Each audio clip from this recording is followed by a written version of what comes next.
ഒരു പീസ് വെക്കുമ്പോൾ ഈ ലൈനിങ് ഇങ്ങനെ തെളിഞ്ഞ് കാണുമല്ലോ. അപ്പോൾ ഒന്നുകൂടി വെച്ചാൽ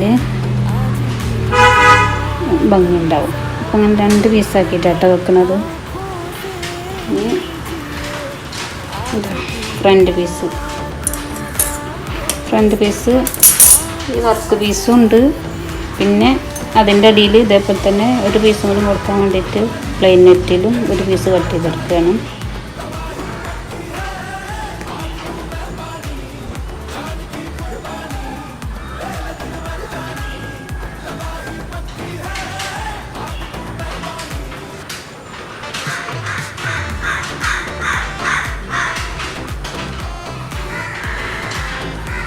നെക്ക് കട്ട് ചെയ്യണമല്ലോ കേട്ടോ.